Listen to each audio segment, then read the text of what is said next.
ఇప్పుడున్న జనరేషన్‌లో కొంతమందికి బ్రేకప్ అవుతూ ఉంటుంది. అసలు దానికి ఎలాంటి కారణాలుంటే అలాంటి బ్రేకప్స్ అవుతాయి? మీరు నన్ను ఏదో రిలేషన్షిప్ కౌన్సిలరో, థెరపిస్టో అనుకుంటున్నారు కదా!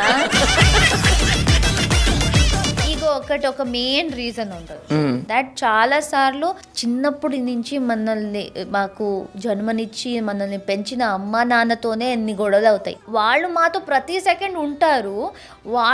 మేము వాళ్ళని అర్థం చేసుకోవాలి, వాళ్ళు మనల్ని అర్థం చేసుకోవాలి. మా మధ్య ఇంత గొడవలు ఉన్నప్పుడు కొత్తగా ఒక పర్సన్ వచ్చారు, కొత్త పరిచయం, ఇంకా అది అలవాటు అవ్వాలి, అడ్జస్ట్ అవ్వాలి. పేరెంట్స్తోనే ఫైట్ చేస్తున్నాం, ఇంకా నీ కోసం ఎందుకు నేను ఏమైనా అడ్జస్ట్ చేసుకోవాలనే మెంటాలిటీ ఒకటి వచ్చేస్తుంది. న్యాచురల్ హ్యూమన్ నేచర్ అది. So ego I think is main problem ఉండొచ్చు. ఎందుకంటే నీ కోసం ఎందుకు, నువ్వెంత నేనెంత, అది నా గురించి ఆలోచించు, నువ్వు నా గురించి ఎందుకు ఆలోచించట్లేదు. బట్ మేమేం అర్థం చేసుకోవాలంటే ఇంకొకరు కూడా అదే.